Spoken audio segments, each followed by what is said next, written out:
क्या हालचाल, कैसे हो आप लोग। आई होप सबके सब बहुत बढ़िया होंगे। तो मेरे प्यारे बच्चों, जैसा कि हमने पिछले लेक्चर में लेक्चर 1 में, या कह सकते हो कि पहली क्लास जो हमने ली थी उस क्लास में हमने ये वाले क्वेश्चंस आप लोगों को होमवर्क दिए थे कि आप होमवर्क की तरह ट्राई करिएगा। मुझे नहीं पता आप लोगों ने किया है कि नहीं किया है, इसलिए मैं इस क्वेश्चन के आंसर भी इस क्लास में आप लोगों को बताने जा रहा हूँ। तो आप सभी लोगों का ध्यान पढ़ाई पे होना चाहिए। मैं जब वीडियो रिकॉर्ड करता हूँ या वीडियो को अपलोड करता हूँ, तो जब वीडियो मैं रिकॉर्ड करता हूँ तो बकैती नहीं करता बहुत ज़्यादा, ठीक है। क्योंकि बच्चा इन जनरल सोशल मीडिया या यूट्यूब पे अगर आ रहा है तो पढ़ने के लिए आ रहा है, शेरो शायरी सुनने के लिए नहीं आ रहा है। मैं ये सोच के अपने कंटेंट को बनाता हूँ। तो मेरा मानना ये है कि हमारे जो बच्चे हैं जो मेरे वीडियोस देखते हैं वो बहुत कम ऐसा देखेंगे कि वीडियो लेक्चर्स में आपको शेरो शायरी या कुछ इस तरह की उटपटांग चीज़ें, ठीक है, नहीं मिलती हैं, क्योंकि मुझे नहीं पसंद है। मुझे पढ़ाई मतलब सीरियसनेस के साथ पढ़ाई अगर आप करोगे, लास्ट मोमेंट है, थोड़े दिन बाद तुरंत आप लोगों के एग्ज़ाम्स आने वाले हैं, तो फिर मज़ा नहीं आएगा, है ना। इसलिए आप लोग सीरियस हो जाइए, सीरियस होकर पढ़ाई करिए। तो आइए सबसे पहले हम चलते हैं पहले सवाल पे। पहला सवाल वैसे मैंने आप लोगों को करा दिया था, बाकी के बचे हुए क्वेश्चंस आप लोगों को बताने थे, ठीक है। तो देखो बेटा, दूसरे क्वेश्चन पे चलते हैं। दूसरे क्वेश्चन में क्या दिया है? दूसरे क्वेश्चन में हमारे सामने यहाँ पर दे रखा है बहुत साफ साफ कि an electric lamp of 100 ohm, lamp 100 ohm का है, a toaster of resistance 50 ohm, और एक टोस्टर है जिसका रेजिस्टेंस 50 ओम है, and a water filter of resistance 500 ohm, एक वाटर फिल्टर भी है, वाटर फिल्टर है, इसका भी resistance, are connected in parallel to 220 volt, parallel combination में कनेक्टेड है 220 वोल्ट सोर्स से। तो what is the resistance of an electric iron connected to the same source that takes as much current as all three appliances and what is the current through it। इन्होंने बोला कि ये जो तीनों devices हैं, तीनों मिल के क्या कर रहे हैं भाई, 220 वोल्ट के सोर्स से कनेक्टेड हैं पैरेलल में, ये कुछ करंट ड्रॉ कर रहे होंगे, मतलब एक्सेप्ट कर रहे होंगे इस सोर्स से। तो उन्होंने बोला है कि उस करंट की वैल्यू क्या है, पहले वो भी बताइए। और दूसरा उन्होंने पूछा है कि एक source what is the resistance of, देखो यहाँ पर पूछा है कि what is the resistance of an electric iron, electric iron का क्या रेजिस्टेंस होना चाहिए जो इसी 220 वोल्ट सोर्स से कनेक्टेड हो और उतना ही करंट ड्रॉ करे जितना कि वो तीनों अप्लायंसेस मिल के कर रहे हैं, ठीक है ना, ऐसा ही है। तो ठीक है, इसको भी समझने के लिए हम आपको थोड़ा सा यहाँ पे साइड में डायग्राम बनाएंगे और डायग्राम बनाते हुए हम आपको समझाने की कोशिश करेंगे। देखो बेटा, तो पहले हमारे पास एक डायग्राम ये है, एक डायग्राम, एक रेजिस्टेंस ये है, एक रेजिस्टेंस ये है, तीन रेजिस्टेंस है। क्या था? इलेक्ट्रिक लैम्प जो कि 100 ओम का था, मान लो ये भी 100 ओम का है, ठीक है, 100 ओम का है। दूसरा टोस्टर का रेजिस्टेंस 50 ओम है, 50 ओम है, and water filter of resistance 500 ओम दिया है, तो इसको भी हमने लिख लिया 500 ओम। ये तीनों कैसे कनेक्टेड है बेटा? पैरेलल में। तो हमने इनको पैरेलल में ऐसे कनेक्ट कर दिया, इनको हमने पैरेलल में कनेक्ट कर दिया। इन तीनों के एंड पर कितना वोल्ट लगा है? 220 वोल्ट लगा है। ये 220 वोल्ट की सप्लाई लाइन से ये कनेक्टेड है, ठीक है। एक पॉजिटिव टर्मिनल होगा और एक नेगेटिव टर्मिनल होगा। तो आर इक्विवेलेंट की वैल्यू कितनी है? तो ये तीनों पैरेलल में है। पैरेलल का फार्मूला क्या होता है कि 1/RP बराबर 1/R1, R1 हमारा 100 है, 1/R2 50 है, और 1/R3 दैट इज़ 500 है। जब एलसीएम लेंगे बेटा तो ये क्या आ जाएगा? 500 एलसीएम आ जाएगा, ठीक है। अब 100 × 500 करेंगे तो यहाँ पे आ गया 5, ठीक है। इससे करेंगे तो यहाँ पर आ जाएगा 10, और यहाँ पर करेंगे तो आ जाएगा 1। सोल्व करेंगे तो कितना आ जाएगा? 5 6 16 डिवाइडेड बाई 500, ठीक है। तो 500 को मैं 5 × 100 लिख देता हूँ, ठीक है, या ऐसे भी रहने दो, कोई दिक्कत वाली बात नहीं है, ऐसे ही रहने दो 500। आई एम सॉरी, माफ़ कीजिएगा, ठीक है। अब रेजिस्टेंस पैरेलल निकाले, तो रेजिस्टेंस पैरेलल के लिए क्या करेंगे? रेसिप्रोकल कर देंगे, तो आ जाएगा 500/16, 500/16। अब मैंने किया 5 × 100 डिवाइडेड बाई 16। 4 से अगर डिवाइड करेंगे बच्चों तो 4 से करने पर ये 25 आ जाएगा, अब 4 से करने पर ये 5 आ जाएगा। अब क्या बचा? 25 × 5 = 125, तो 125/4। अब डिवाइड कर लेंगे, 4 × 3 = 12, 4 × 1 = 4, 1 0 बचा, तो 4 × 2 = 8, आइए, तो इतना ओम आया इक्विवेलेंट रेजिस्टेंस 31.25। कोई दिक्कत है? आपने कहा सर कोई दिक्कत नहीं। तो इसका मतलब ये होगा कि भई तीनों मिल के जितना करंट खींच रहे थे उतना करंट खींचने वाला इलेक्ट्रिक आयरन का, what is the resistance of an electric iron connected to the same source that takes as much current as all three appliances. तो अभी तो हमारा इन तीनों का इक्विवेलेंट रेजिस्टेंस आया है, तो अब हम ये देखेंगे इन तीनों मिलके कितना करंट ड्रॉ कर रहे थे, ये तीनों मिलके कितना करंट ड्रॉ कर रहे थे। कई तरीके हैं सोल्व करने के, कोई यही एक इकलौता तरीका नहीं, बहुत सारे तरीके हैं सोल्व किए जा सकते हैं। ठीक है, अब आते हैं कि करंट ये तीनों मिलके कितना ड्रॉ कर रहे थे। तो ओम्स लॉ के हिसाब से I is equal to V by R. V हमारा कितना है 220, आर की वैल्यू है 31.25। मैं 31.25 ना लिख के ये वाली वैल्यू ले लूँ, कोई दिक्कत तो नहीं। तो हमने लिख दिया 125/4। 4 करेंगे तो 4 कहाँ जाएगा, ऊपर आ जाएगा। कोई दिक्कत, आपने कहा कोई दिक्कत नहीं। अब अगर बेटा 5 से काटें तो 5 से काटेंगे तो कितना आ जाएगा, 5 चौका 20। ठीक है, कोई दिक्कत, आपने कहा नहीं। फिर क्या आ गया 5 चौका 20, नीचे 5 से काटेंगे कितना आ जाएगा 25, तो ऊपर आ गया 44 मल्टीप्लाइड बाई 4। मल्टीप्लाई कर लो, 4 चौका 16 के 6 हासिल है, 4 चौका 16 एक 17, 176 डिवाइडेड बाई 25। तो 176 और डिवाइडेड बाई 25, तो अप्रॉक्स अगर मैं बात करूं तो अप्रॉक्स कितने एम्पियर हमारा हो जाएगा करंट की वैल्यू भाई।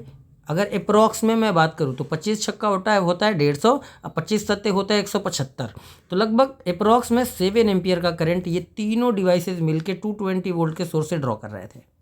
कोई दिक्कत, आपने कहा कोई दिक्कत नहीं।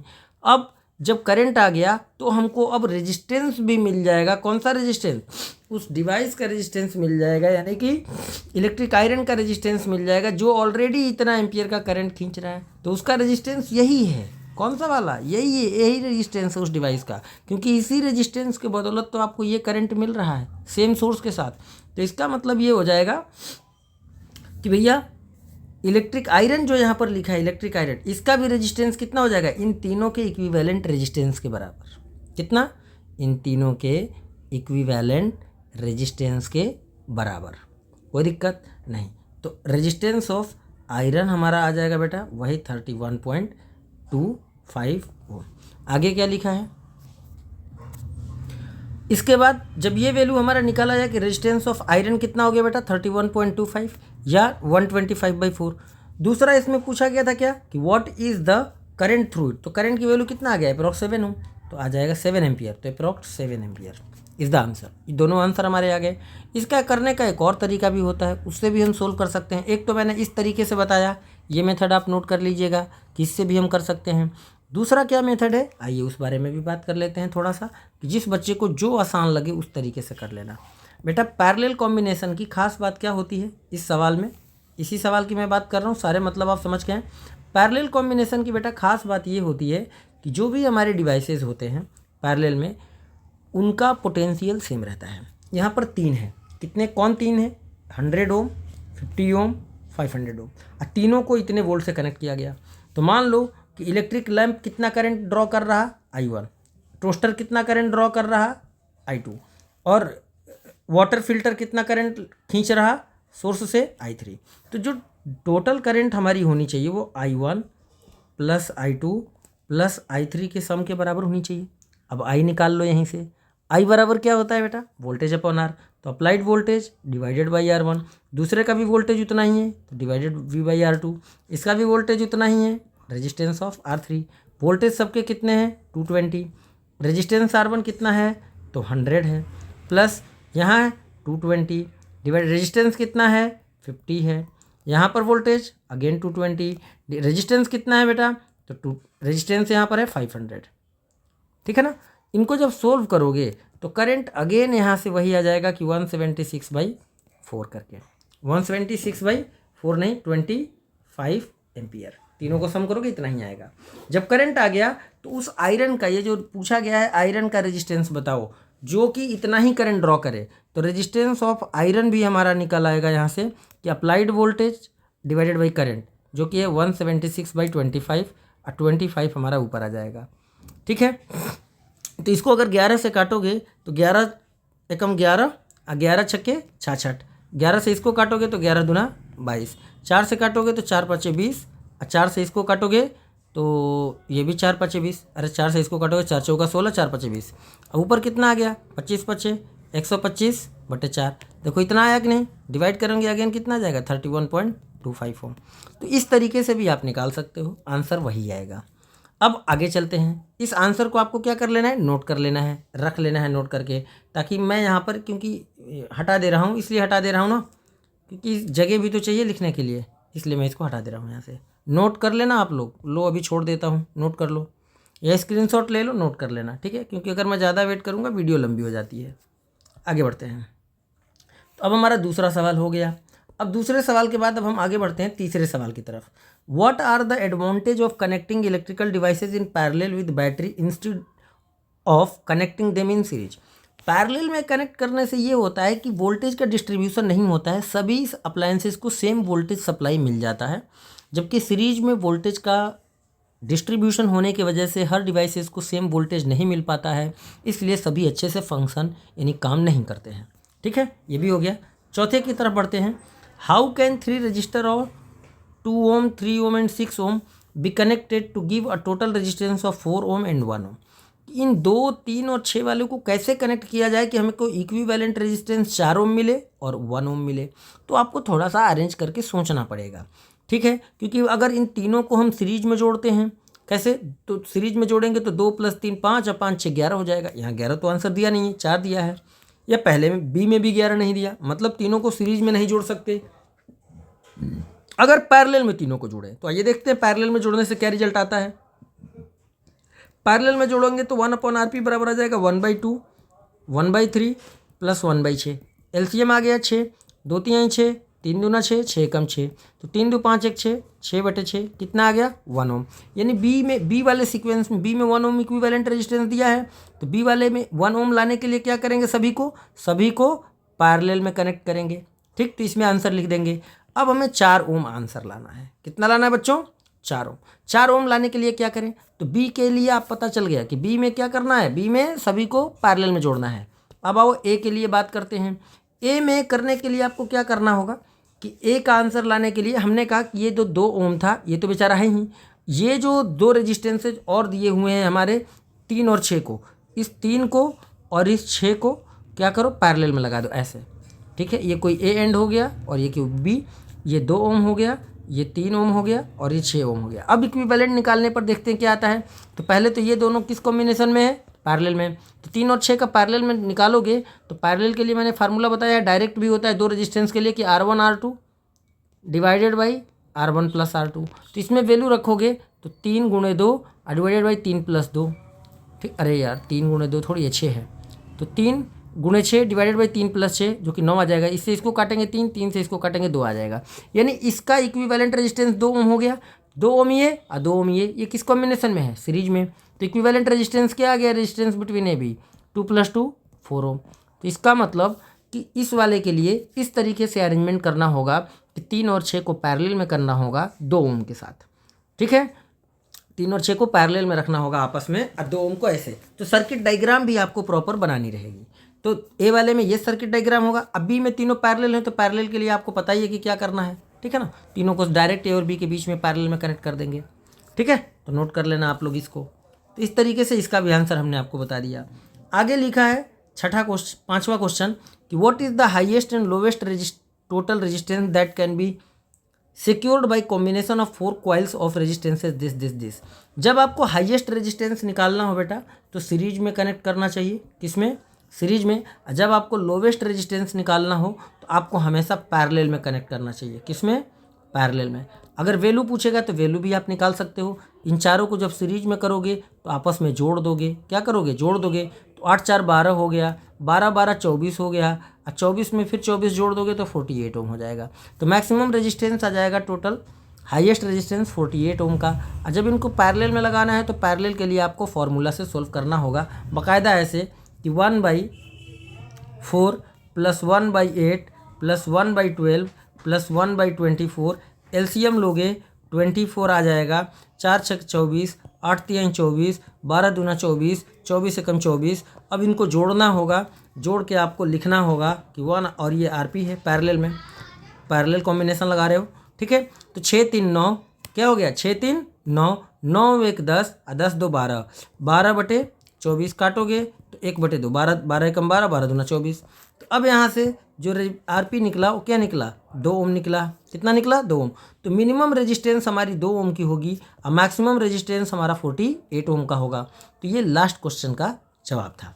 अब इस सीक्वेंस से निकलते हुए आगे बढ़ते हुए सारे आंसर बताते हुए आई होप आप लोग हमारे साथ साथ समझने के बाद नोट कर लिया करना, क्योंकि नोट नहीं करोगे तो आपकी प्रॉब्लम है भाई, इसमें मैं कुछ नहीं कर सकता हूँ।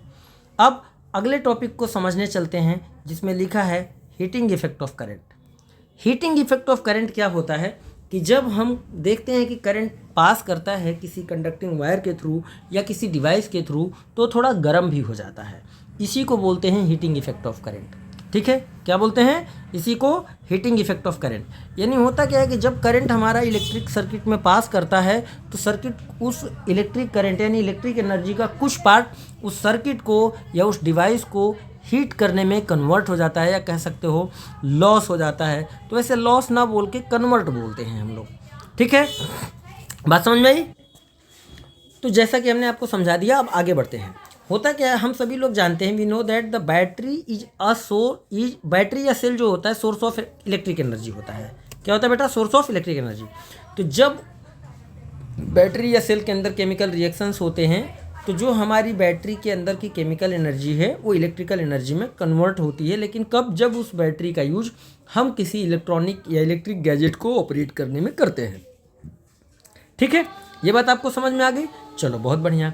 अब इस चीज़ को समझने के लिए हम आगे बढ़ते हैं कि अगर किसी सर्किट में मेंटेन करना है, maintain the current, the source has to expending its energy. अगर हम किसी इलेक्ट्रिक सर्किट में क्या करते हैं, करंट मेंटेन करते हैं, तो सोर्स क्या करता है, has to keep expending its energy. ठीक है, and a part of the source energy is maintaining the current may be consumed into the useful work like rotating the blades of electric fan. ठीक है, अगर heater है तो गर्म करने में काम आ जाता है, या बल्ब है तो लाइट एनर्जी में कन्वर्ट करने में काम आ जाता है। ठीक है ना। तो a part of the source energy maintaining the current may be consumed into useful work and rest of the source energy may be expended in heat to raise the temperature of the gadget. इसी phenomena को कहते हैं heating effect of electric current. बात समझ में आ गई। इसी को क्या कहते हैं बेटा, इसी को कहते हैं हम लोग heating effect of electric current. तो आगे जब पढ़ोगे तो आपको मिल जाएगा, कोई दिक्कत वाली बात नहीं है। तो हम आगे और बढ़ते हैं। जैसे मान ले कि consider a current I flowing through a resistor of resistance R, let the potential difference across it be V. मान ले ऐसा कि कंसीडर कर लिया कि कोई इलेक्ट्रिकल गैजेट्स है जिसका रेजिस्टेंस आर है, उसमें आई करंट फ्लो हो रहा है, किसके वजह से, पोटेंशियल डिफरेंस अप्लाई किया गया वी, इस वजह से। Let T be the time during which a charge Q flow across. कि अगर ऐसा मान लें कि टी टाइम में क्यू चार्ज फ्लो हो रहा है तो work done in moving charge Q through a potential difference V is V Q. ये तो होगा ही होगा, क्योंकि हमने बता रखा है कि वर्क डन का इतना ही फार्मूला होता है V Q. Therefore source must supply energy equal to V Q in time T, hence the power input to the circuit by the sources. तो पावर का एक्चुअल फार्मूला क्या होता है बेटा, वर्क डन अपॉन टाइम। क्या होता है power का actual formula, work done upon time. तो वर्क डन हमारा कितना हो गया, वी क्यू। कितने टाइम में हुआ, टी टाइम में, तो वी क्यू अपॉन टाइम। अब जैसा कि हम सभी जानते हैं, क्या जानते हैं कि जो क्यू होता है बेटा, वी लिख दिया, क्यू इज इक्वल टू क्या होता है, आई टी। क्यू क्या होता है, I T. Q is equal to I T divided by T. तो टी और टी क्या हो गया, कैंसिल हो गया। तो फार्मूला क्या बना, वी इंटू आई। तो पावर का ये फार्मूला बना। अब आगे बढ़ते हैं। On the energy supplied to the circuit by the source in time T is P T. क्योंकि अगर उसी के लिए इसी फार्मूले के रिस्पेक्ट में हम एनर्जी की बात करें तो वर्क हमारा क्या है, वर्क एनर्जी है। वर्क अपने आप में क्या होता है बेटा, वर्क ही हमारा एनर्जी है। तो यहाँ से अगर एनर्जी निकालेंगे हम तो एनर्जी बराबर क्या आ जाएगा, पावर इनटू टाइम। तो अगर उसी टी टाइम में energy supplied by the circuit, energy supplied by the source to the circuit की बात करें तो कितना हो जाएगा, पी इंटू टी हो जाएगा। कितना हो जाएगा, पी इंटू टी। नोट कर लेना है। तो अब एनर्जी की बात करें कि energy is equal to power into time. अब पावर की वैल्यू कितनी आ गई, वी आई। तो वी आई लिख दे और इंटू टी। तो हमारा एक्चुअल में फार्मूला क्या बना, वी आई टी। तो इलेक्ट्रिक एनर्जी का ये फार्मूला है टी टाइम के लिए। तो what happens to this energy expended by the source. तो इस एनर्जी का, इसी एनर्जी का जो सोर्स से सप्लाई हो रहा है, this energy gets dissipated in the resistor as a heat. अगर प्योरली रजिस्टिव डिवाइस है, क्या याद रखना, प्योरली रजिस्टिव डिवाइस अगर है तो टोटल एनर्जी हीट में कन्वर्ट हो जाएगा आइडियल स्टेट में। Thus for a steady current I the amount of heat H produced in time T is H is equal to V I T, क्योंकि heat क्या है, heat is also form of energy, और energy का formula इतना आ गया तो energy ही तो, हीट भी तो एनर्जी है, तो हीट का फार्मूला क्या बना, वी आई टी। अब आगे बढ़ते हैं, ठीक है। ओम्स लॉ हमारा क्या कहता है, अगर यहीं पर हम ओम्स लॉ अप्लाई कर दें तो ओम्स लॉ अप्लाई करने के बाद हमारा क्या हो जाएगा, V is equal to I R, V is equal to I R, और हीट का फार्मूला क्या बना है हमारा, वी आई टी।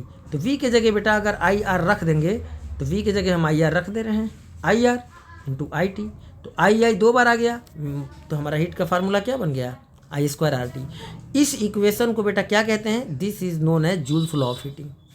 क्या है, जूल्स लॉ ऑफ हीटिंग, इसको आपको याद रखना है। और ये इसका सर्किट डायग्राम है। कौन सर्किट डायग्राम है, ये जो आप देख रहे हो ये पूरा यहाँ से लेके यहाँ तक, यहाँ से लेके यहाँ तक, तो ये इसका सर्किट डायग्राम है।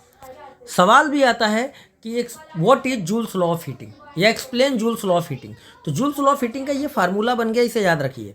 तो जूल ने कहा था, क्या कहा था, पहली बात कि जो हीट प्रोड्यूस होता है, कि heat produced in resistor is directly proportional to the square of current, formula में देखो आई स्क्वायर है।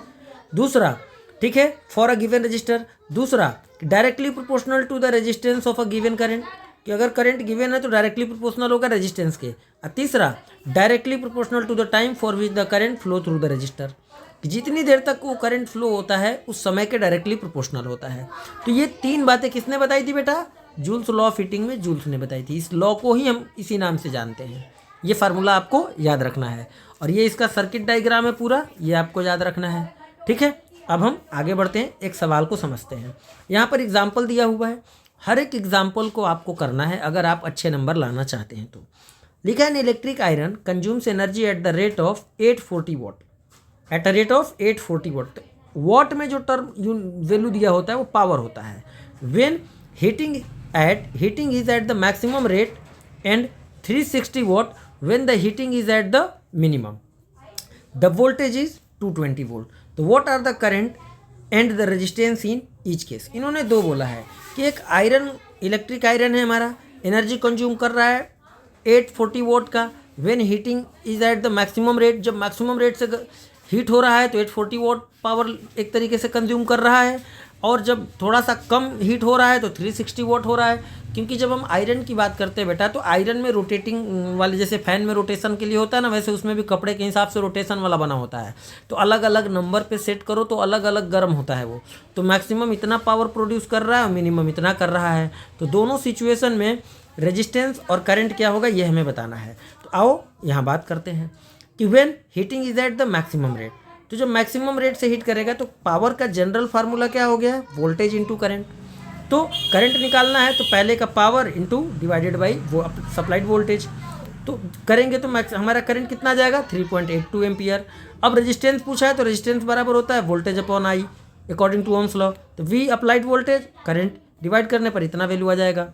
दूसरे में भी यही कैलकुलेशन सेम तरीके से करेंगे तो हमें करंट अलग मिलेगा और रेजिस्टेंस अलग मिलेगा, ठीक है। अब आगे बढ़ते हैं। ये सवाल दिया है कि 100 joule of heat is produced each second. Each second का मतलब टाइम हो गया बेटा 1 second. In a 4 ohm resistance find the potential difference across the register. Potential difference पूछ लिया इन्होंने, ठीक है। कितना जूल हमारा एनर्जी कंज्यूम हो रहा है 1 सेकेंड में, 4 जूल। तो हमने कहा बेटा पोटेंशियल डिफरेंस पूछा है, ये बात आपको क्या रखना है, ध्यान रखना है, यानी कि हमें वोल्टेज निकालना है। तो सबसे पहले हम क्या करेंगे, सबसे पहले पावर निकाल लेते हैं 1 सेकेंड का। क्या निकाल लेते हैं, पावर निकाल लेते हैं, ठीक है ना। क्योंकि हीट दिया है तो हीट मतलब एनर्जी है अपने आप में। तो पावर बराबर एक तरीके से क्या होता है बेटा, वर्क डन अपॉन टाइम, ठीक है। और वर्क डन अपॉन टाइम यही हीट है, यानी कि हीट कितना है 100 जूल अपॉन टाइम है 1। तो पावर कितना आ गया बेटा 100 वॉट। कितना आ गया 100 वॉट। अब आते हैं वोल्टेज पर, ठीक है। तो पावर का फार्मूला क्या होता है, V इंटू आई। हमारे पास आई नहीं है, रेजिस्टेंस है खाली। तो हमने कहा ऐसा करते हैं, आई को बदल लेते हैं कि आई बराबर हो जाएगा V/R। तो यहाँ पर आई की जगह V/R कर ले। अब बात आएगी सर ये V तो दिया ही नहीं है, तो वोल्टेज दिया नहीं है तो कैसे निकलेगा। तो हमने कहा यार ये भी बात तुम सही कह रहे हो, तो ऐसा कर लेते हैं, ये वाला तरीका ही हम हटा देते हैं, हम इसको दूसरे तरीके से सोल्व कर लेते हैं, ज़्यादा सही रहेगा। कौन सा तरीका अपना लेते हैं, कि हमारे पास हीट का फार्मूला क्या होता है, I² RT होता है ना। आपने कहा बिल्कुल सर I² RT होता है, इसमें कोई डाउट वाली बात नहीं है। हमको तो सबसे पहले हम करंट निकाल लेते हैं, क्योंकि रेजिस्टेंस पता है, टाइम पता है, हीट पता है। तो I की वैल्यू निकालेंगे तो क्या आएगा, √H/R × T। H की वैल्यू 100, R 4, टाइम 1, तो वैल्यू कितना आ गया 10/2। 10/2 का मतलब करंट की वैल्यू कितनी आ गई 5 एम्पियर। फिर वोल्टेज निकाल लेंगे, voltage equal to IR। I कितना है 5, R कितना है 4, कितना आ गया बेटा 20 वोल्ट। किया है इस तरीके से, ये ज़्यादा आसान तरीका है, पावर के चक्कर में यहाँ पर मत पड़ना। आगे बढ़ते हैं। आगे सवाल दिया है यहाँ पर कि why does the cord of an electric heater not glow while the heating element does. कि अगर हीटिंग एलिमेंट की अगर हम बात करते हैं तो वो ग्लो करता है, लेकिन कॉर्ड जो होता है, why does the cord of an electric heater not glow, क्योंकि बेटा जो हीटिंग एलिमेंट होता है वो एक अलग मटेरियल का बनाया जाता है और हीटिंग कॉर्ड अलग मटेरियल का बनाया जाता है, ठीक है। इस वजह से वो ग्लो करता है और वो ग्लो नहीं करता है। अब जब इसकी भी आंसर, ऐसा नहीं कि इसका आंसर यहाँ पर नहीं मिलेगा, इसका आंसर जब इसके अंदर थ्योरी पढ़ोगे तो उसमें थ्योरी में कहीं ना कहीं ये चीज़ दिया गया होगा।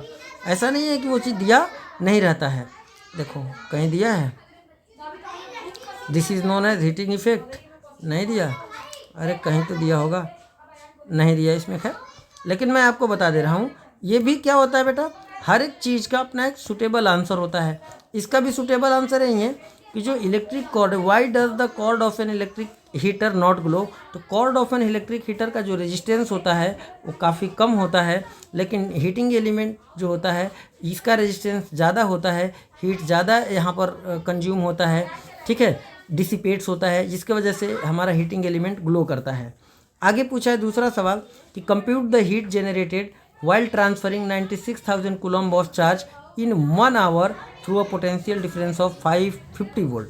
क्या बोला है, हीट जनरेटेड हमको कंप्यूट करना है, चार्ज की वैल्यू दिया है, टाइम दिया है, वोल्टेज दिया है। तो हीट का फार्मूला क्या होता है बेटा हमारा, हीट का फार्मूला एक्चुअल में होता है VIT होता है। आपने कहा हाँ, IT इज इक्वल टू क्या होता है Q, तो VQ। कोई दिक्कत वाली बात, आपने कहा सर कोई बात नहीं। तो चार्ज दे दिया है कि 1 घंटे में इतना चार्ज फ्लो हो रहा है और ये है, तो हम सीधा सीधा हीट का फार्मूला यही लगा लेंगे, क्योंकि देखो बेटा शुरुआत में हम चलते हैं आपको थोड़ा सा लेके दिखाने के लिए। यहाँ पे हीट का एक्चुअल फार्मूला क्या है, ये तो है VIT, तो VIT से ही ये चीज़ सोल्व होगा और किसी से ये सोल्व नहीं होगा, तो हम VQ कर लेंगे। IT का मतलब Q हो गया, तो V कितना है 50, Q कितना है 96,000, मल्टीप्लाई करेंगे तो 1 आवर में इतना हीट प्रोड्यूस होगा। ये आपका आंसर जूल में आ जाएगा। केवल क्या करना है, मल्टीप्लाई करना है। कितने जीरो आ जाएंगे, 1 जीरो और 3 जीरो, ये तो गुणा करके 10⁴ लिख दो। अब 5 को 96 से मल्टीप्लाई कर लो तो 5 6 30 का जीरो, एक और जीरो आ गया, ठीक है, और कैरी 3, 9 5 45 और 3 48, इतना आ गया। तो इसको ऐसे भी लिख सकते हो कि 4.8 × 10⁶ जूल, इतना जूल हीट प्रोड्यूस होगा, ठीक है, ख़त्म। अब आगे लिखा है practical applications of heating effect of electric current. या एक सवाल और दिया है यहाँ पर, can electric iron of resistance 20 ohm takes a current 5 ampere, calculate the heat developed in 30 second. तो ये तो डायरेक्ट हीट के इसी फार्मूले से हो जाएगा, I² RT। आई कितना दिया 5 का स्क्वायर करेंगे 25, रेजिस्टेंस कितना है 20, टाइम कितना है 30, इसको क्या करना है मल्टीप्लाई कर लेना है, जूल में आंसर लिख देना है, ठीक है। आगे बढ़ते हैं, आगे क्या दिया है। तो अगर हम बात करें practical applications of heating effect of current की, तो बहुत सारे ऐसे प्रैक्टिकल एप्लीकेशंस है जो हमारे हीटिंग इफेक्ट पे काम करते हैं। उनमें से हमने हाईलाइट कर रखे हैं कुछ चीज़ों को जो आपको ध्यान से देखना है कि हीटिंग इफेक्ट पर काम करने वाले जो हमारे प्रैक्टिकल एप्लीकेशंस है बच्चों, उनमें से कौन कौन से हैं ध्यान से देखना है। जैसे electric laundry iron, electric toaster, electric oven, electric kettle and electric heater, ठीक है। उसके अलावा electric heating is also use to produce light in an electric bulb, ठीक है। इसके अलावा अगर हम बात करें इसमें क्या होता है इलेक्ट्रिक बल्ब में कि filament must retain as much of the heat generates as it possible so that it gets very hot and emits light. It must not melt at such high temperature. क्यों? क्योंकि जो ये बना होता है tungsten का, बल्ब के अंदर कौन सी मटेरियल यूज होती है टंगस्टन का, इसका जो मेल्टिंग पॉइंट होता है बेटा हाई होता है। लगभग ये मेल्ट कब करता है 3380 डिग्री सेल्सियस पे, 3380 डिग्री सेल्सियस पर ये हमारा क्या कर सकता है मेल्ट कर सकता है। Is use for making the filament of bulb, ठीक है ना। तो इसीलिए टंगस्टन को हम लोग यूज करते हैं। The filament should be thermally isolated as much possible, वो इसीलिए किया जाता है क्योंकि बल्ब के अंदर केमिकली इनएक्टिव नाइट्रोजन और या गैस या आर्गन गैस भरा जाता है ताकि उसकी लाइफ ज़्यादा हो, क्योंकि वो केमिकली इनएक्टिव होते हैं, ठीक है ना। बात समझ में आई? कोई दिक्कत वाली बात याद रखना है आपको। उसके बाद अगर और पढ़ना है तो आप एक एक लाइन पढ़ सकते हो आराम से कि most of the power consumed by the filament appear as heat but a small part of it is in the form of light radiated, कि most of the power consumed by the filament appear as heat, कि जितनी भी light मतलब जो energy consumed होता है वो किस फॉर्म में होता है, हीट के फॉर्म में होता है, कंज्यूम्ड हीट के फॉर्म में। And but A small part of it is in the form of light radiation, light radiation के फॉर्म में कम ही होता है, ज़्यादातर किस में होता है, हीट के फॉर्म में होता है। उसके अलावा हीटिंग इफेक्ट पर काम करने वाला एक इंपॉर्टेंट डिवाइस है इलेक्ट्रिक फ्यूज। ये क्या करता है, it protect circuit and appliances by stopping the flow of any unduly high electric current, कि अगर किसी इलेक्ट्रिक सर्किट में बहुत रैपिडली बहुत तेज़ी से हाई एम्पियर का करंट अगर सप्लाई हो जाता है तो फ्यूज वायर सर्किट को ब्रेक कर देता है मेल्ट होके। तो ये हीटिंग इफेक्ट पर काम करता है। फ्यूज को कैसे प्लेस करते हैं, इस सीरीज में प्लेस करते हैं किसी भी सर्किट में। It consist piece of wire made of metal और एनालॉय, ठीक है, of appropriate melting point, for example aluminium, copper, iron, lead etcetera. इस तरह के मटेरियल यूज किए जाते हैं फ्यूज वायर को बनाने में। If a current larger than the specified value flow through the circuit, the temperature of the fuse wire increases and this melts the fuse wire and break the circuit. The fuse wire is usually encased in a cartridge of porcelain और similar material with the metal ends, ठीक है। बहुत सारे आपको fuse wire के अगर इसमें diagram दिया हो तो कहीं हम दिखाते, लेकिन इसमें नहीं दिया है, ठीक है, इस वाले एनसीईआरटी में नहीं दिया, लेकिन कोई रेफरेंस बुक जब आप उठाओगे तो उसमें फ्यूज वायर के अलग अलग तरीके के फ्यूज वायर आपको या फ्यूज देखने को मिल जाएंगे। एग्जाम्पल दिया है कि फ्यूज को हम लोग डोमेस्टिक में भी यूज करते हैं। The fuse use for the domestic purpose rated 1 ampere, 2 ampere, 3 ampere, 5 ampere, 10 ampere etcetera, इस तरीके की रेटिंग उसकी होती है। जैसे कि हमारे घरों में आज के टाइम पे एमसीबी लगा होता है, जिसे मिनिएचर एमसीबी जिसे हम बोलते हैं मिनिएचर सर्किट ब्रेकर। समझ में आया? अब इसमें देखो लिखा है कि for electric iron which consume 1 kilowatt, कितना किलोवाट भाई, 1 किलोवाट। अगर एक इलेक्ट्रिक आयरन है जो 1 किलोवाट पावर रेटिंग का हो, ठीक है, और 220 वोल्ट पर क्या हो रहा हो, ऑपरेट हो रहा हो, तो जब इसके लिए हम करंट रिक्वायर्ड की वैल्यू अगर निकालते हैं, रिक्वायर्ड करंट, तो बेटा करंट बराबर क्या हो जाएगा, पावर अपॉन वोल्टेज। पावर है 1 किलोवाट मतलब 1000 अपॉन 220, डिवाइड करने पर 4.54 एम्पियर आएगा। तो इसके लिए हम कितना एम्पियर का फ्यूज लगाते हैं, 5 एम्पियर का फ्यूज हम लोग यूज करते हैं। जब 5 एम्पियर से ज़्यादा करंट अगर हम इलेक्ट्रिक आयरन में भेज देंगे तो क्या हो जाएगा, फ्यूज वायर मेल्ट हो जाएगा, ब्रेक हो जाएगा, सर्किट को ब्रेक कर देगा, करंट उसमें फ्लो नहीं होगा। तो मिनिएचर सर्किट ब्रेकर भी होता है ना। तो आपको मैंने बता दिया कि मिनिएचर सर्किट ब्रेकर आजकल ये सब एडवांस टेक्नोलॉजी आ गई हैं, अलग अलग तरह की चीज़ें यूज होती हैं, लेकिन खैर फ्यूज का सवाल आता है तो जो सवाल आता है वो हमें पढ़ना है, ये सब नहीं पढ़ना है। आगे बढ़ते हैं, इलेक्ट्रिक पावर क्या होता है। अगला हेडिंग हमारा है इलेक्ट्रिक पावर, ठीक है। तो इलेक्ट्रिक पावर एक्चुअली में क्या होता है, इसको ऐसे समझो कि you have studied in your earlier class the rate of doing work is power. तो सिमिलरली यही है electric power. This is also the rate of consumption of energy. कौन सी एनर्जी, इलेक्ट्रिक एनर्जी, ठीक है। तो इलेक्ट्रिक एनर्जी का जो consumption का रेट है उसी को हम लोग क्या कहते हैं, इलेक्ट्रिक पावर कहते हैं, ठीक। पावर का फार्मूला क्या है, V I, power is equal to V को जगह अगर आई आर लिख दें, वी की जगह बेटा यहाँ क्या यूज कर ले, आई इंटू आर, तो हमारा फार्मूला क्या बन जाएगा, आई आर यूज करते हैं आई स्क्वायर आर, ठीक है। या अगर हम आई के जगह हम वी बाई आर को यूज कर लें तो पावर का फार्मूला क्या बन जाएगा, वी स्क्वायर बाई आर। तो ये हमारे फार्मूले हैं जो कि आपको याद रखना है, ठीक है। अगर कभी आ गया कि इसकी एसआई यूनिट क्या होती है, तो एसआई यूनिट जो होता है इलेक्ट्रिक पावर का बेटा उसे वॉट होता है, लिखते हैं इस तरीके से। कहीं कहीं किलोवाट भी लिखा होता है, क्या लिखा होता है, किलोवाट, ऐसे किलोवाट। तो याद रखना 1 किलोवाट की वैल्यू 1000 वाट के बराबर होता है। कहीं कहीं मेगावाट भी लिखा होता है, MW। तो मेगावाट का मतलब होता है 10 टू द पावर 6 वाट। ये वैल्यू भी आपको याद रखना है, ठीक है। जैसे हम इंजन, कार वगैरह या बाइक वगैरह तो नहीं, हेवी इंजन्स की बात करें तो ये सब हॉर्स पावर में मेंशन होते हैं। किस में होते हैं, हॉर्स पावर में। तो 1 हॉर्स पावर जो होता है 1 HP वो 740 6 वॉट के बराबर होता है। तो ये भी आप याद कर सकते हो। ये सब चीज़ें हमारे कीवर्ड्स हैं, इनको आपको क्या रखना है, याद रखना है। ठीक, अब आगे बढ़ते हैं। तो मान लेते हैं अब कि अगर डिफिनेशन आ जाए, डिफाइन 1 वॉट। 1 वॉट क्या होता है? तो it is the power consumed by a device that carries 1 ampere of current when operated at the potential difference of 1 volt. ठीक है, तो जब 1 वोल्ट के पोटेंशियल डिफरेंस से कोई डिवाइस ऑपरेट हो और उसमें 1 एम्पियर की ही करंट जाए तो उस डिवाइस की पावर 1 वॉट होगी। ये आपको, ठीक है, याद रखना है। वॉट एक वेरी स्मॉल यूनिट है, किसका? पावर का। ठीक है, अब आगे बढ़ते हैं। Therefore in actual practice we use much larger unit called kilowatt, और लिख दिया it is equal to 1000 watt. मैंने ऑलरेडी आपको यहाँ पर लिख दिया, किलोवाट, मेगावाट, हॉर्स पावर सब लिख दिया। अब आगे बढ़ते हैं इसी सीक्वेंस में और आगे चलते हैं जब, तो हमें कॉमर्शियल इलेक्ट्रिक एनर्जी के बारे में इंफॉर्मेशन पता चलता है। किसके बारे में? Commercial unit of electric energy. तो commercial unit of electric energy को बेटा किलोवाट आवर कहते हैं। क्या कहते हैं? Kilowatt hour. इसको सिंपली नोन एज यूनिट। अब 1 किलोवाट आवर 1 यूनिट के बराबर होता है। 1 किलोवाट आवर को ही हम लोग 1 यूनिट कहते हैं। अब 1 यूनिट में इतना जूल इलेक्ट्रिक एनर्जी होता है। कितना? 3.6 × 10⁶ जूल, जिसे आपको याद रखना है। ठीक है, अगर another commercial unit of electric energy की बात करें, यूनिट ऑफ इलेक्ट्रिक एनर्जी, तो पावर के टर्म में हो जाएगा, क्योंकि पावर बराबर क्या होता है? Work done upon time. तो यहाँ से एनर्जी बराबर क्या हो जाएगा? Power into time. पावर की यूनिट क्या होती है? वॉट। और टाइम का यूनिट क्या होता है? Watt second. वॉट सेकेंड को ही जूल कहते हैं। अगर मान लो कि पावर के यूनिट को वॉट लिखे, टाइम के यूनिट को आवर, तो वॉट आवर भी इलेक्ट्रिक एनर्जी का ही यूनिट है, जो कि आपको यहाँ पर दिख जाएगा, वॉट आवर।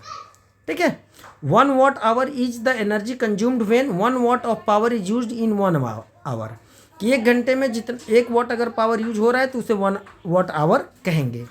ठीक, और ये वैल्यू आपको याद रखना है। ठीक है, अब आगे देखो, यहाँ पर कीवर्ड जैसा दिया है, मोर टू नो, कि many people think that electrons are consumed in an electric circuit. तो ऐसा नहीं है, this is wrong. We pay the electricity board for electricity company to provide energy to move electrons through the electric gadgets like electric bulb, fan, engines. We pay for the energy that we use. ठीक है, बात समझ में आ रही? क्योंकि energy का देखो बेटा कन्वर्जन होता है, कुछ और दूसरा मतलब लॉस नहीं होता, ऐसा समझो। अब हम आगे बढ़ते हैं सवाल की तरफ। यहाँ पर एक क्वेश्चन दिया हुआ है बच्चों कि bulb consume, an electric bulb consume 220 volt generator, this an electric bulb is connected to, sorry connected लिखा है, कंज्यूम पढ़ दिया मैंने। The current is 0.5 ampere, what is the power of the bulb? Power का सीधा फार्मूला लगाएंगे, V × I, वोल्टेज को करंट से मल्टीप्लाई करेंगे, इतना आ जाएगा। दूसरा सवाल दिया है, एन इलेक्ट्रिक रेफ्रिजरेटर रेटेड इतना वॉट ऑपरेट 8 आवर पर day, what is the cost of energy to operate 30 days at the rupees इतना किलोवाट। तो बेटा जब कभी ऐसा सवाल आ जाए तो आप एनर्जी का फार्मूला निकालना सीधा, कि एनर्जी पावर को किलोवाट में लेना और टाइम को घंटे में लेना, तुरंत किलोवाट आवर में आंसर आ जाएगा। जैसे पावर दिया है 400 वाट, तो 400 लिखो, किलोवाट में बदलने के लिए क्या करो? 1000 से डिवाइड कर दो, किलोवाट में बन गया। ये किस में बन गया? किलोवाट में। टाइम कितना लिखा है? 8 आवर और 30 डे, तो 8 आवर पर डे। ठीक, 30 डे मतलब 30 दिन तक, तो ये टोटल टाइम का यूनिट हो गया 30 × 8 या 8 × 30 आवर। ठीक, अब इसको सोल्व कर लेंगे हम लोग, और कुछ करना ही नहीं है। सोल्व करेंगे, सोल्व करने के बाद जो आ जाएगा, जो भी आएगा उतना यूनिट आपने इलेक्ट्रिसिटी खर्च किया, और 1 यूनिट का कितना खर्च दे रखा है? 3 रुपये। मल्टीप्लाई कर देंगे, तो जब इसको देखो मल्टीप्लाई है, इतना गुणे इतना गुणे इतना, इतना वॉट आवर आया, 96 किलोवाट आवर। कहा तुमने कि सर पक्का आ जाएगा? हमने कहा बिल्कुल आ जाएगा। देखो बेटा 1 0 2 0 3 0 1 2 3 खत्म, बचा ही क्या हमारे पास? 4 × 8 × 3, 4 तिहाई क्या होता है? 12, 12 8 क्या होता है? 96। 96 किलोवाट आवर आ गया कि नहीं आ गया? तो 96 किलोवाट आवर का मतलब हो गया कि आपने 96 यूनिट इलेक्ट्रिसिटी खर्च किया। ठीक है, तो 1 यूनिट का 3 रुपये है, तो 96 यूनिट का कितना हो जाएगा? तो टोटल कॉस्ट आपका आ जाएगा बेटा 96 × 3 रुपीज़। ठीक है, बस सिंपली ऐसे आप सोल्व कर लेना। अब आगे यहाँ पर देखो दिया है, what determine the rate at which energy is delivered by current. What determine the rate at which energy is delivered by current. जो एनर्जी डिलीवर्ड होता है करंट द्वारा, उसका रेट क्या डिटरमाइन करता है? पावर। ठीक, दूसरा दिया है कि an electric motor takes 5 ampere for 220 line, determine the power of current. Power बराबर सीधा वोल्टेज इंटू V × I, क्या करेंगे 220 वोल्ट मल्टीप्लाइड बाई 5 मल्टीप्लाई कर लेंगे, कितना आ जाएगा 22 5 110 और ये इतना वाट। कोई दिक्कत? आपने कहा नहीं।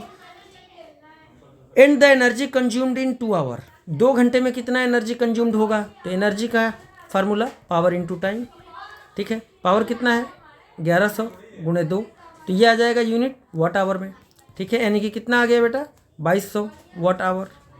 ख़त्म कहानी, ठीक। व्हाट यू हैव लर्न, अब इसमें जो भी चैप्टर का ये चैप्टर समरी होता है ये आपको खुद से पढ़ना है, खुद से आप पढ़ेंगे। खुद से पढ़ने के बाद आपको सब कुछ एक एक चीज़ याद रखना है। इसमें क्या इंपॉर्टेंट है वो मैं हाईलाइट कर दे रहा हूँ। 1 किलोवाट आवर की वैल्यू आपको याद रखना है। ये क्या है? कॉमर्शियल यूनिट ऑफ इलेक्ट्रिसिटी है। उसके बाद the electric energy dissipated in a resistor का फार्मूला याद रखना है, VIT। पैरेलल कॉम्बिनेशन का ये फार्मूला है, रेजिस्टेंस निकालने का याद रखना है। और इसमें क्या याद रखना है? SI यूनिट ऑफ रेजिस्टेंस आपको याद रखना है। SI रेजिस्टेंस क्या होता है ये आपको याद रखना है, ये पूरा आपको याद रखना है।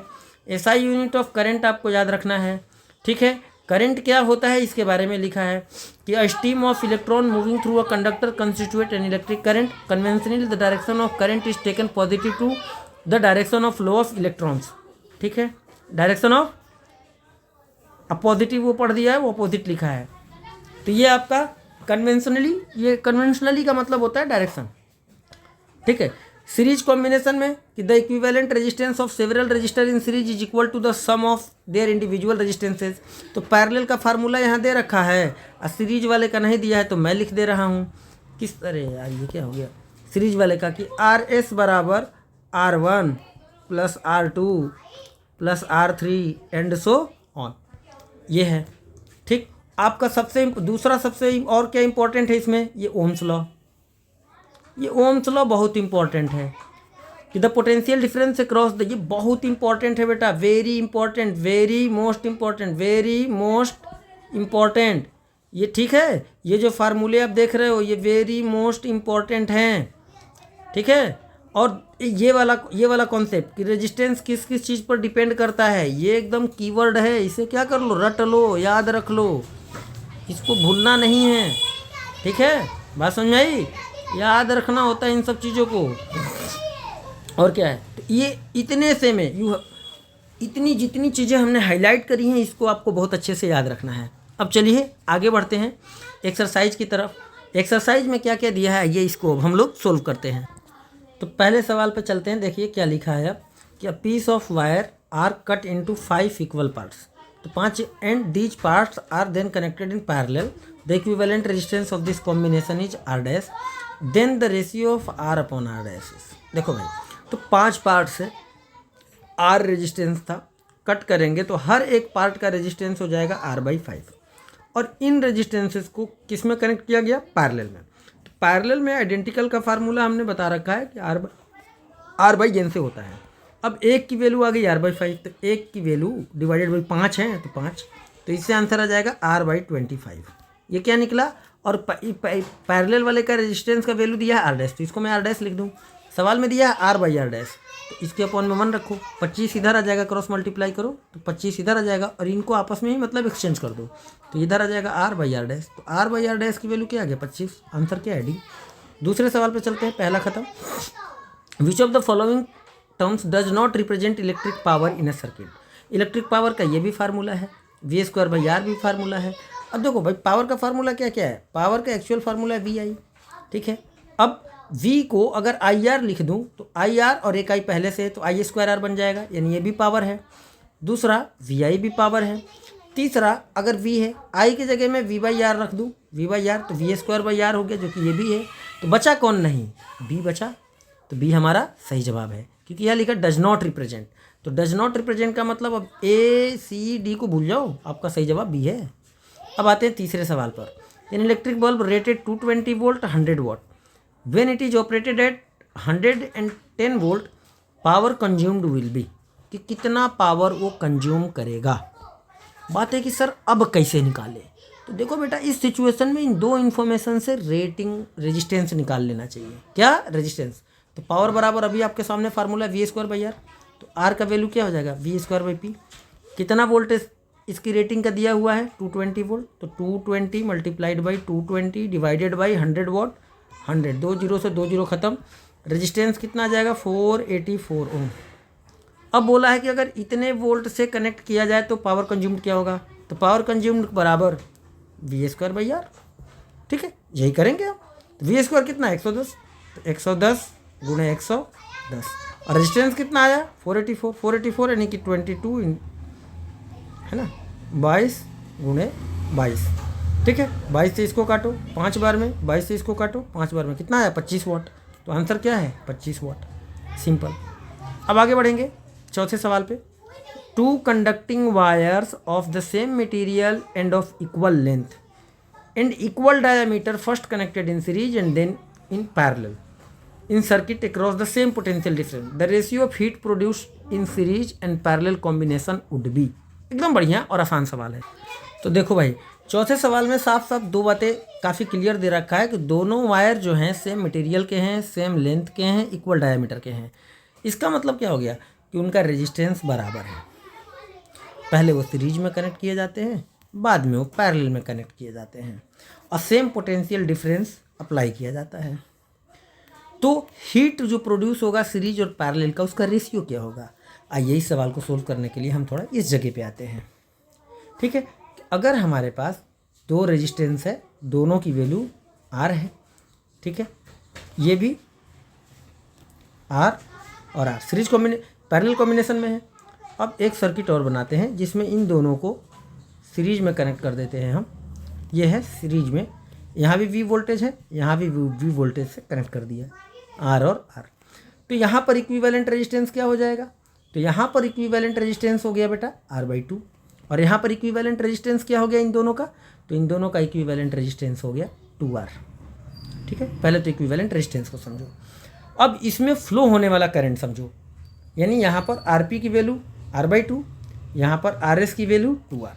अब इसमें करंट कितना फ्लो होगा, तो पैरेलल कॉम्बिनेशन में जो करंट फ्लो होगा V/R से, तो V कितना है V, और R कितना है R/2, तो कितना आ गया 2V/R।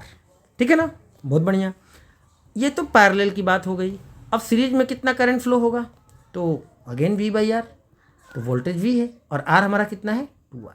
तो ये है। अब आते हैं सवाल पर कि क्वेश्चन में पूछा है कि जो सीरीज और पैरेलल का हीट है उसका रेशियो बताओ। तो अब हीट का फार्मूला सीरीज और हीट का फार्मूला पैरेलल, I²RT, तो IS² RS इंटू T, ठीक है, IP² into RP into T, TT cancel. अब IS/IP का स्क्वायर। ठीक है, IS की वैल्यू कितना भाई V/2R, तो लिख दिया V/2R। IS की वैल्यू लिखा है IP की वैल्यू कितना डिवीजन में लिखना है, कितना है 2V/R, तो ये आ गया 2V/R। R कहाँ गया ऊपर, और स्क्वायर लगा दो क्योंकि दोनों पर स्क्वायर है। अब आते हैं रेजिस्टेंस पर, RS और RP।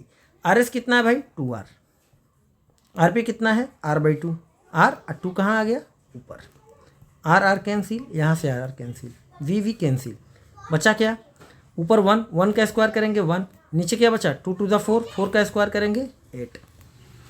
अब ऊपर क्या बना केवल 4, नीचे 1, कितना आया 1/2। रेशियो कितना आएगा 1:2। अब 1:2 कहाँ दिया है, ये दिया है, तो राइट आंसर इज 1:2। ओके, तो देखो बेटा हमारा आंसर कितना है 1:2। हमको लग रहा है थोड़ा कैलकुलेशन मिस्टेक हो गया। इसका आंसर आता है इन जनरल 1/4। देख कैलकुलेशन में क्या गड़बड़ी हुआ है वो देखा जाए, कहाँ गड़बड़ हुआ, देखो ओके मिल गया। गड़बड़ी देखो यहाँ गड़बड़ हुआ है। गड़बड़ क्या हुआ देखो, सब कट गया था, नीचे क्या बचा 2 × 2 4 का स्क्वायर करेंगे तो यहाँ 8 थोड़ी आएगा, यहाँ कितना आएगा 16।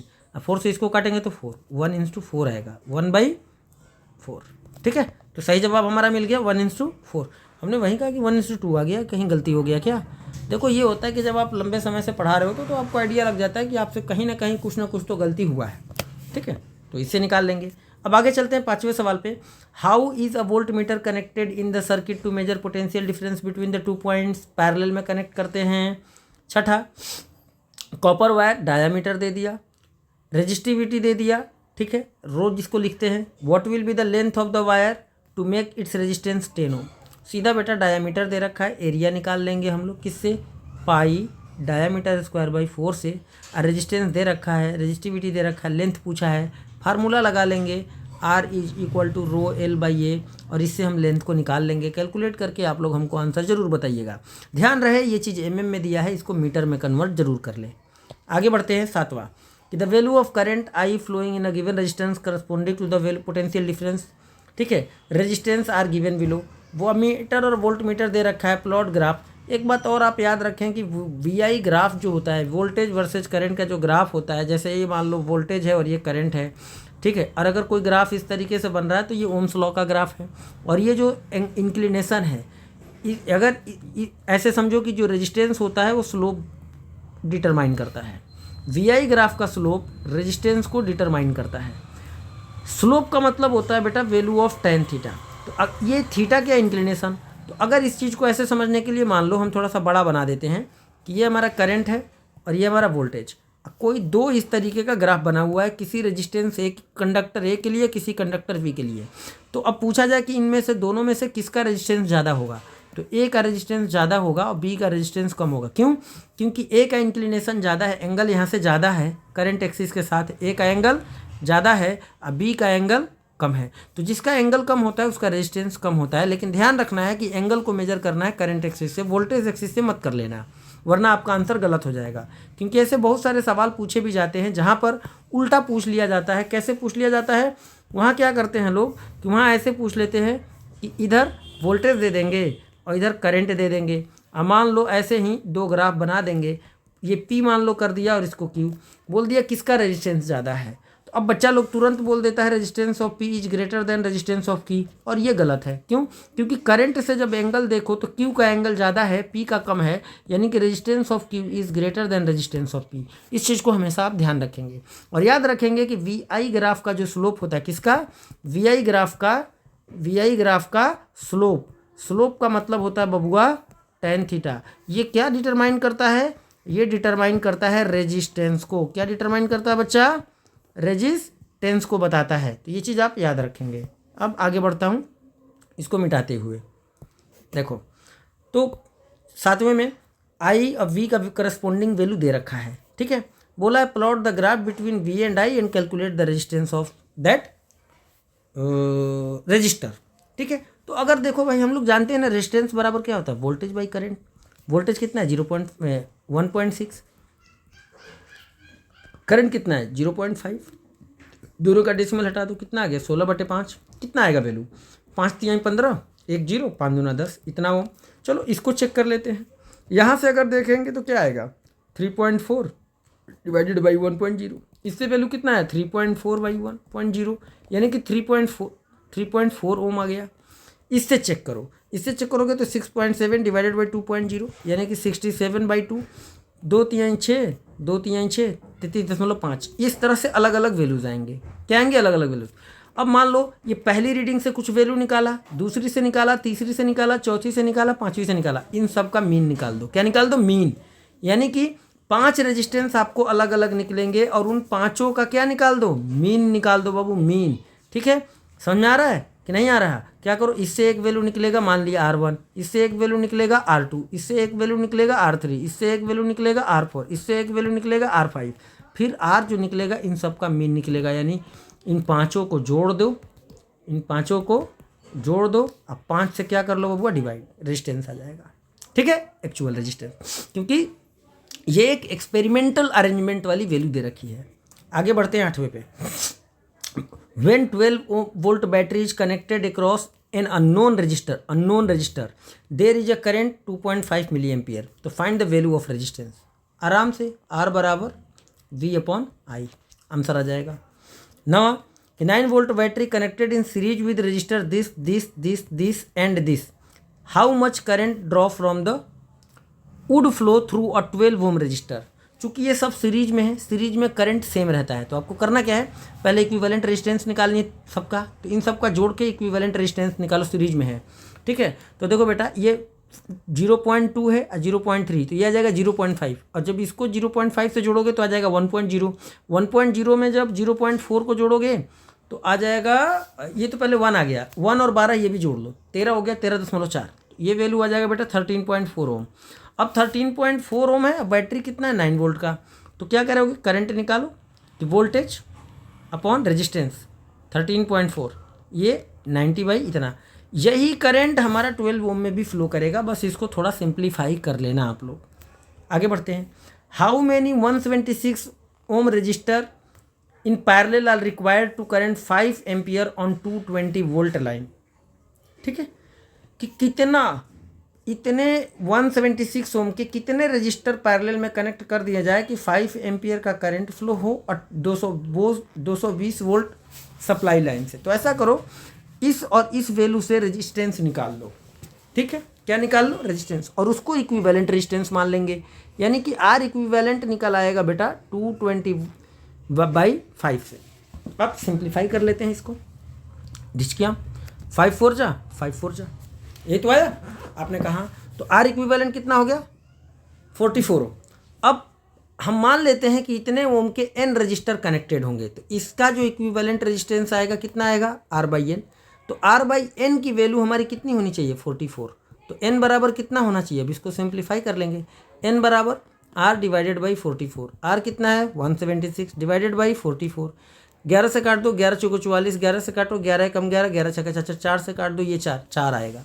यानी कि 4 रजिस्टर अगर हम कनेक्ट कर देते हैं 176 ओम के पैरेलल में, तो कितना करंट हमको मिल जाएगा बाबू, 5 एम्पियर का करंट मिल जाएगा 220 वोल्ट सप्लाई लाइन से। ठीक है, बड़े आसान होते हैं, बहुत ही आसान होता है। इसमें यही तो पूछा गया था कि भैया कितना रेजिस्टेंस 176 ओम के कनेक्ट किए जाएं 220 वोल्ट सप्लाई लाइन से, जिससे कि हमारा करंट 5 एम्पियर का हो। तो हमने कहा इन दोनों से रेजिस्टेंस निकाल ले, और ये जो रेजिस्टेंस निकलेगा वो ये वाला जो रेजिस्टेंसेज हैं पैरेलल वाले, ये मान लिया n है, तो इनका इक्विवेलेंट के बराबर आएगा। ये इक्विवेलेंट और यहाँ का इक्विवेलेंट, ये और ये आपस में बराबर होंगे, बराबर करके n निकाल लेंगे। ठीक है, याद रखना है इसको। आगे बढ़ते हैं। So how you would connect 3 resistor each of 6 ohm so that the combination has a resistance of this and this. 6 ohm के 3 रजिस्टर को कैसे कनेक्ट किया जाए कि 9 ओम और 4 ओम आपको इक्विवेलेंट रेजिस्टेंस मिल जाए। ऐसा एक सवाल मैंने आप लोगों को ऊपर भी बताया था कहीं तो, और मुझे याद है जहाँ तक सर्किट डायग्राम भी मैंने बनाया है, वहाँ सर्किट डायग्राम भी हमने वहाँ पर बना रखा था, जहाँ तक मुझे याद है, जहाँ तक मुझे नहीं, तो चला गया बहुत दूर, तो बहुत दूर चला गया, बहुत दूर चला गया। कहाँ है भाई, आज ही तो हमने बताया था उसको, हो सकता है मिटा दिया हो, कहीं ना कहीं तो हमने बताया था। कहाँ बताया था, ऐसा एक सवाल आया था ना जिसमें हमको 1 ओम और 4 ओम रिजल्टेंट लाना था। तो 1 ओम लाने के लिए हमने पैरेलल में सबको कनेक्ट कर दिया था, और 2 और 3 ओम को सीरीज में, उसके बाद पैरेलल में। कहीं लिखा था, मिटा दिया है हमने, याद नहीं आ रहा अभी। ठीक है, कोई बात नहीं, होता है ऐसा कभी कभी। ठीक, दिख नहीं रहा वो, क्योंकि एक्सरसाइज में कहीं क्वेश्चन था। ठीक है, तो सेम वैसा ही है ये क्वेश्चन, इसको भी आप ट्राई करोगे अपने आप आंसर आ जाएगा। ठीक है, किसको 11 को ट्राई करोगे आप तो अपने आप आंसर निकल आएगा, कोई दिक्कत नहीं होगी। फिर 12 में देखो, several electric bulbs design to be used for 220 volt electric supply line are rated 10 watt. लिखा है सेवरल इलेक्ट्रिक बल्ब, अब कितने हैं ये नहीं दिया है, और बोला है कि इनको 220 वोल्ट पे ऑपरेट करने के लिए बनाया गया है। आर रेटेड 10 वाट, सबकी रेटिंग 10 वाट है। तो how many lamps can be connected in parallel with each other across the 2 wires of 220 volt line if the maximum allowable current is 5 ampere। ठीक है, maximum allowable current is 5 ampere, साफ साफ दे दिया इन्होंने कि बोला कि how many lamp can be connected in parallel with each other across the 2 wire of 220 volt line. बहुत बढ़िया भाई, कोई दिक्कत नहीं है। तो हमने कहा कि भाई कितने बल्ब हम कनेक्ट कर पाएँ कि हमें मैक्सिमम कितना अलाउेबल करंट है, 5 एम्पियर है। ये सोर्स 5 एम्पियर का ही करंट भेज रहा है, तो 5 एम्पियर का कितने में भेजेगा, तो हमने कहा एक बल्ब की नीडेड करंट, क्योंकि जब पैरेलल में है तो सभी इतने, हर बल्ब के पोटेंशियल इतना ही होगा। तो पहले बल्ब का करंट अगर निकालें हम I1 मान के, और सभी में इक्वल ही जाएगा, कोई नो डाउट, तो I बराबर क्या हो जाएगा, क्योंकि पावर बराबर बेटा क्या होता है V × I, तो आई बराबर power into power divided by V, power हमारा कितना है 10 डिवाइडेड बाई वी 220, ये काट दिया तो एक बल्ब में करंट जाएगा 1/22 एम्पियर का। तो कितने ऐसे बल्ब हों ताकि 5 एम्पियर का करंट हो जाए, तो हमने कहा n बल्ब होने चाहिए, तो n इंटू I1 बराबर 5 एम्पियर, तो n बराबर 5/I1, 5 और I1 की वैल्यू 1/22, 22 यहाँ से नीचे से उड़ के कहाँ चला जाएगा ऊपर, तो ये ख़त्म हो गया यहाँ से, ये यहाँ से ख़त्म हो गया, मल्टीप्लाई कर लेंगे तो 110 आ जाएगा। यानी नंबर ऑफ रिक्वायर्ड बल्ब जो कि 5 एम्पियर का करंट लेंगे कि मैक्सिमम 220 वोल्ट से सप्लाई सप्लाई लाइन से ऑपरेट होंगे और 10 वाट के होंगे, तो 10 वाट के 110 बल्ब को हम लोग ऑपरेट कर सकते हैं। ठीक है, समझ में आया? नहीं आया? अरे चलो दोबारा समझा देते हैं। बहुत आसान चीज़ें हैं यार, मतलब इससे आसान तो कुछ है ही नहीं। इसमें बोला गया है बेटा कि कितने 10 वाट के बल्ब हों कि 220 वोल्ट सप्लाई लाइन जो कि मैक्सिमम 5 एम्पियर का करंट दे रहा है जलाए जा सकते हैं, वो भी पैरेलल कॉम्बिनेशन में। पैरेलल कॉम्बिनेशन की खास बात ये होती है कि हर बल्ब के एंड पर इतना ही वोल्ट अप्लाई होगा, यानी कि हर बल्ब की रेटिंग 10 वाट होगी और हर बल्ब को 220 वोल्ट से ऑपरेट होना है। तो हमने कहा एक बल्ब को कितने करंट की नीड है, मान लिया I1 या I है, चलो ऐसे मान लो कि स्मॉल I है, एक बल्ब की करंट नीड है I, तो I बराबर क्या हो जाएगा पावर के टर्म में P/V। तो वही हमने कर दिया कि 10 वाट उसका पावर है, ऑपरेटिंग वोल्टेज इतना है, तो एक बल्ब 1/22 एम्पियर का करंट ही तो खींच रहा है। टोटल सोर्स कितना करंट ड्रॉ भेज रहा है 5 एम्पियर। तो हमने कहा फिर कितने ऐसे बल्ब होने चाहिए, कितने ऐसे बल्ब हों जो इतना 1/22 एम्पियर के करंट लेने के बावजूद मैक्सिमम 5 एम्पियर बना दे। तो n बराबर क्या आ जाएगा 5/I ही तो आएगा, तो 5 और I की वैल्यू 1/22 है, 1/22 तो ये वाला 22 कहाँ जाएगा उड़ के ऊपर ही तो आ जाएगा मैथमेटिकली। तो कितना आ जाएगा बल्ब 110, कितना आ जाएगा 110 बल्ब। तो बड़ी आसान है। ऐसा ही 13 दिया है कि यह हॉट, सारे सवाल एक एक सवाल मैंने डिस्कस किए हैं।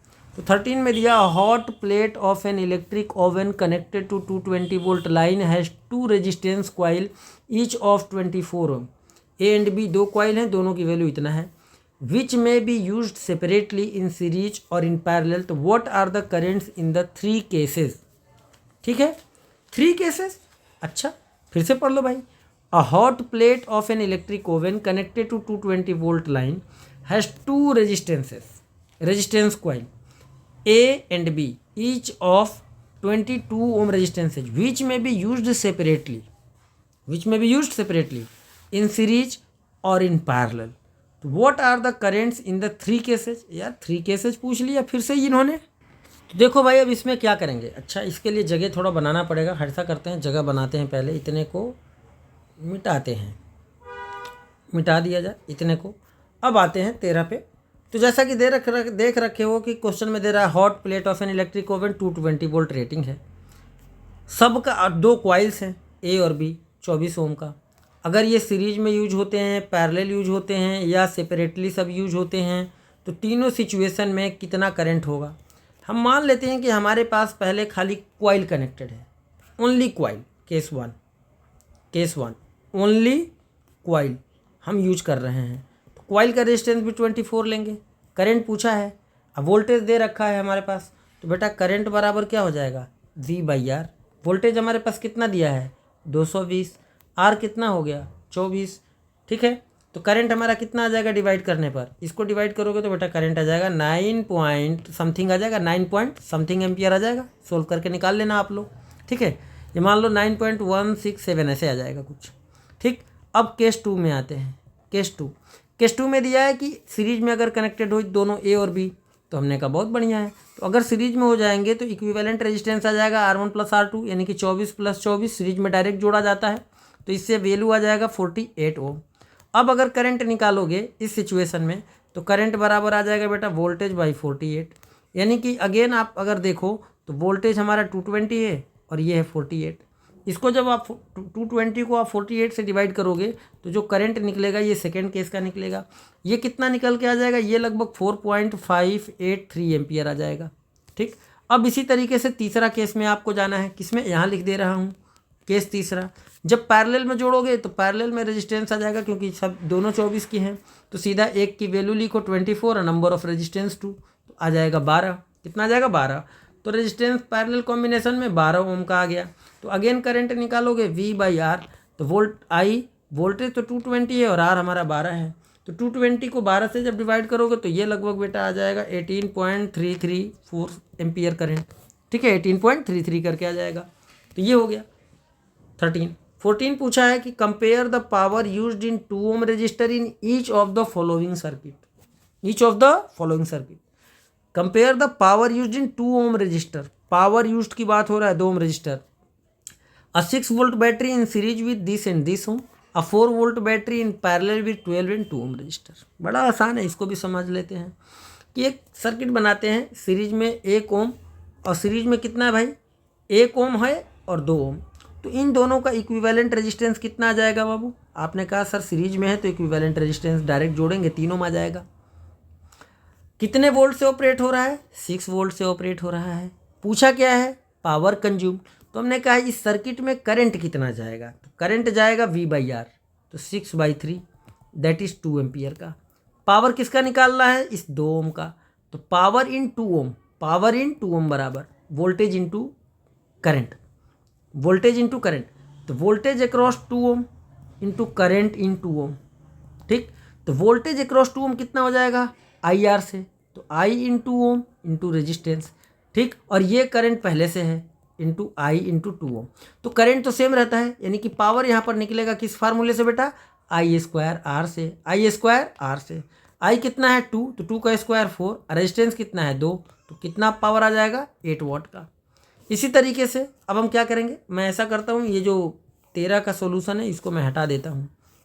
ठीक, अब इसमें दूसरे पार्ट में क्या दिया है, दूसरे पार्ट में 12 ओम और 2 ओम पैरेलल में है, तो इनका इक्विवेलेंट निकालोगे बेटा पैरेलल कॉम्बिनेशन का, तो क्या हो जाएगा R1 into R2 divided by R1 plus R2, तो 12 दूना 24/12 दू 14, 2 से काटेंगे 2 से 12, 2 से 7, ये रेजिस्टेंस आ गया।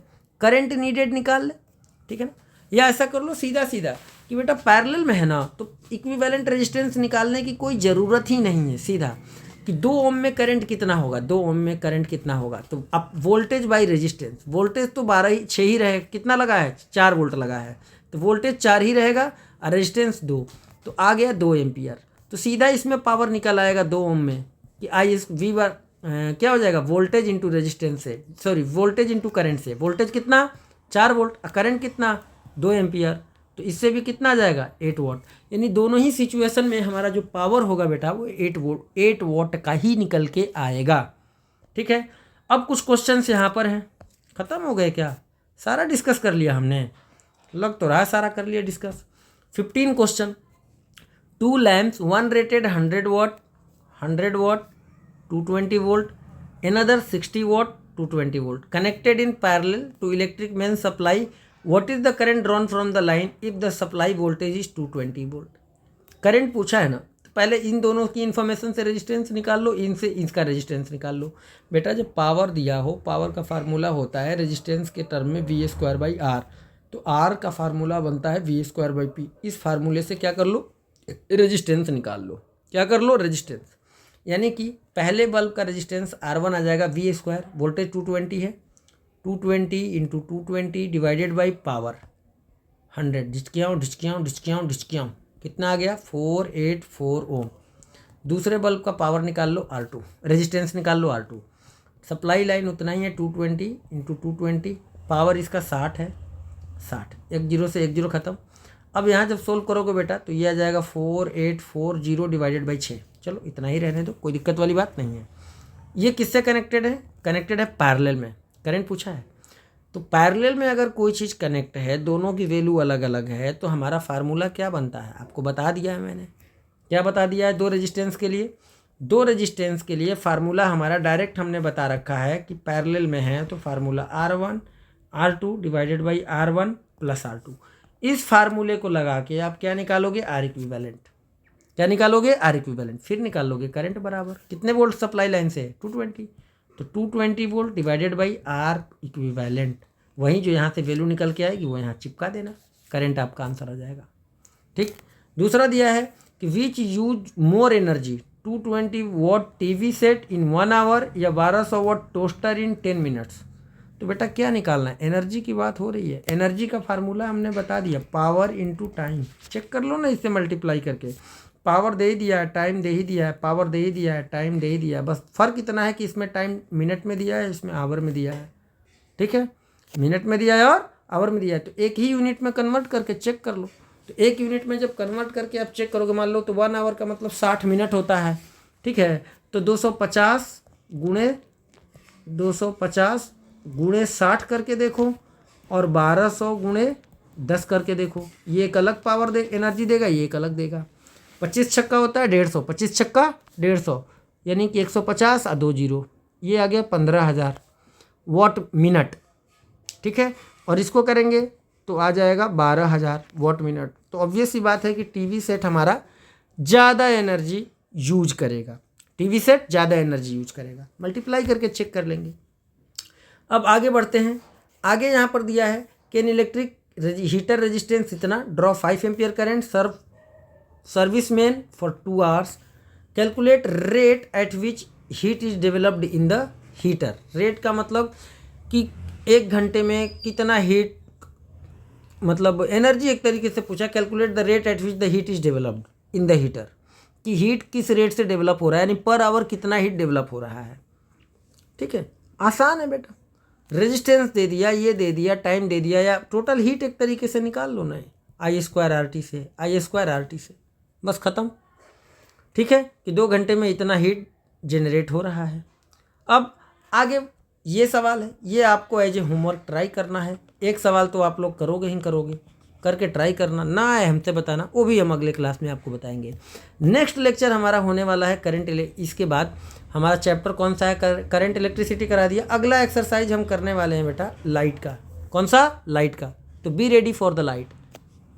Thank you so much and जय हिंद। जो भी हमारे नए व्यूअर्स हैं वो इस चैनल को सब्सक्राइब जरूर करें। सब्सक्राइब करने से क्या मिलता है, प्यार मिलता है। ठीक है, थोड़ा सा आप प्यार दिखाइए, थोड़ा सा क्या दिखाइए, थोड़ा सा आप प्यार दिखाइए, बाकी सब बढ़िया है, कोई दिक्कत नहीं। चंगू मंगू की तरह खुश रहिए, एकदम बढ़िया से मेहनत से पढ़ाई करिए। 2 लेक्चर में हमने आप लोगों का करंट इलेक्ट्रिसिटी कंप्लीट कर दिया है। तो इस वीडियो को अपने दोस्तों में शेयर करिए, अपने जो भी फ्रेंड सर्कल में लोग हैं, मतलब दोस्त के दोस्त लोग जो हैं वहाँ तक पहुँचाइए, दूर दूर तक। चैनल को सब्सक्राइब जरूर करिए। Thank you so much and जय हिंद।